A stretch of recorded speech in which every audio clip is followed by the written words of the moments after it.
sucked forcefully into an oil-coated 30-inch underwater pipeline at immense speed. These 5 men found themselves in an unimaginable waking nightmare, but only one of them would live to tell the tale. A GoPro camera mounted on one of the divers recorded the exact moment disaster struck. What it unveils will send shivers down your spine. On February 25, 2022, at the Berth 6 platform in Pointe-à-Pierre, the men of LMCS, Faisal Kurban, Kazim Ali Jr., Rishi Nagasar, Yusuf Henry, and Christopher Boudrum were tasked with maintenance work on a dormant pipeline. The pipeline belonged to Paria Fuel Company, a government-owned oil company in Trinidad and Tobago. The pipe in question was a 30-inch U-shaped pipeline which runs along the seabed. It was designed to transport oil from Berth 6, where ships unload their oil, to Berth 5, the refinery. While some risk was involved, the 5-person diving team were well-prepared and experienced divers. The team placed an air tube inside a diving bell, a unique habitat shaped like an 8-foot cube. The diving structure provided a dry workspace for the LMCS maintenance team.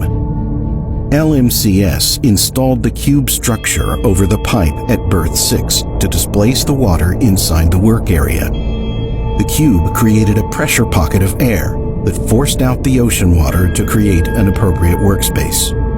Once ready, this work area allowed the crew to remove their diving gear and safely use their tools to perform their essential work. Undoubtedly, they had completed the procedure hundreds of times. As the 5 veteran divers performed their duties, it was business as usual. Until it wasn't. The company installed an inflatable plug 2 weeks earlier to protect the pipe's oil and prevent contamination. The line wasn't in service then, though it could be put into service when needed. The industry calls this dead legs, and it isn't without its risks. While this is standard procedure, the process requires intense planning, process hazard risk assessment, and close monitoring.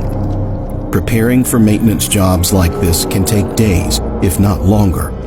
Unfortunately, this likely means the oil company wasn't willing to prepare for a safe operation.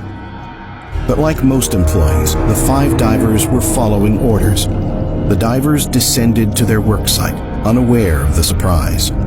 As it turns out, inflatable plugs like this are pressurized, holding back the high-pressure air in the diving bell and the low-pressure air in the pipe itself. These events created the formula for disaster. Once Ali Jr. handed a wrench to his crewmates in the diving bell, they began loosening the valve to release the plug. The 5 divers had no warning. As soon as they released the plug, the pressure difference turned the inside of the pipe into a relentless vortex, ruthlessly sucking in air, water, people, and equipment into its depths. The power of the suction was too strong, and a torrent of water surged into the diving bell, turning their sanctuary into a death trap.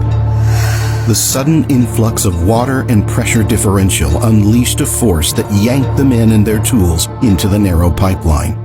In the blink of an eye, they found themselves hurtling violently through a whirlpool of water and oil for an agonizing 90 seconds, fighting for oxygen. Suddenly, they came to a stop. They gathered themselves and assessed their positions in the pipe, realizing the gravity of their situation. They discovered that the violent tornado of water, air, and oil left them settled somewhere in the line where an air pocket allowed them to breathe. The sole survivor, Christopher Boudrum, vividly recounts how it went down. Tornado, everything just spinning and beating you up, and it happened so fast, I couldn't react. The only thing I remember able to do was cover my head, like in the fetal position. After that, all I remember, I didn't even remember actually getting pulled in the pipe. I just remember going pulled through the pipe at unbelievable speeds. I couldn't hold my breath no longer, my throat. When you're holding your breath for too long, after a while, your body, your lungs just fight. Your airways close, you see a noise.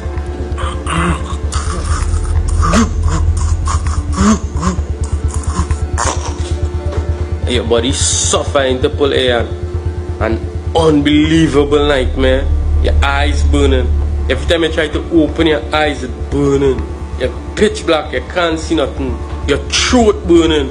Your ears ringing. Your body sore. And at that point, I tell myself I was gonna end dead. Their struggle for survival was only beginning.